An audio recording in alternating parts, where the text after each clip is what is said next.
Welcome back to Mid-Morning. With temperatures on the rise, your garden could be feeling the heat. Plant expert from Springhouse Gardens, Richard Weber, joins us now to share some simple ways to heat-proof your plants and keep them thriving. Thank you so much for being here today. Hey, it's my pleasure.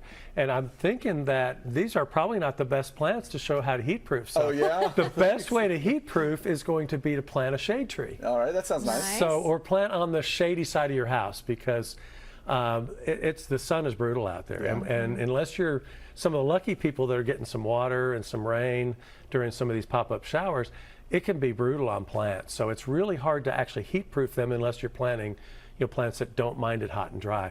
These plants are not those plants. Okay, these plants are going to these are plants that really need some shade. So what I wanted to talk about were, if you have shade and you want to be out gardening, this is a great plant to start with, because these are really hardy plants. They do need shade, and they do need moisture. So it is one of those plants that if you're not good at watering, or it's just brutally sunny out there, don't start with these. But if you've got a side of the house that doesn't get a lot of sun. Right. These are called Hosta, and this is also an old-fashioned name is Funkia. Okay. I never hear anybody calling them Funkia, but if you look up Hosta, they'll say, oh, common name is Funkia. Never hear that. But one of the problems that people have with Hosta in this area is they get holes in the leaves. Yep. So you might be looking at leaves like this, where you get little holes, you get little brown spots.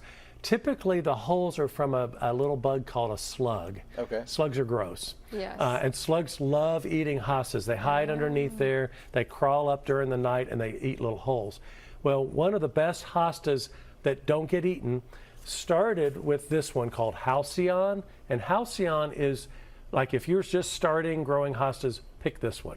Halcyon has kind of a bluish gray leaf to it, and the blue color comes from a wax.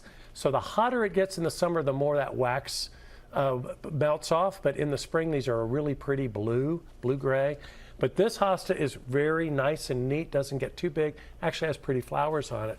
Well, somewhere along the line, somebody was growing this one, and it mutated to this one. So June is probably my #1 favorite hosta, because it's got the same leaves, but it's got a little bit of color variation. That's really and pretty. The more sun it gets, it's more yellow. The lighter it gets. Okay. Yeah, these are both the same plant, but they don't get eaten by slugs. So people started watching their hostas, and they started breeding them and looking for different variations. So First Frost is another one. It has the exact same leaf, but the same thick consistency and kind of waxy. Slugs can't eat it. That's a First Frost. This is a First Frost. And again, same pretty flowers, same nice habit, same resistance to pests and things. And if people want to come out and pick some up from you all, you got all kinds. We have a there. nice shady area, lots of great hostas, but look for some of these to come in and start your shade gardening. Yes, we'll leave the beginner ones there. All right, thanks so much for coming in and talking to us. Great to see you.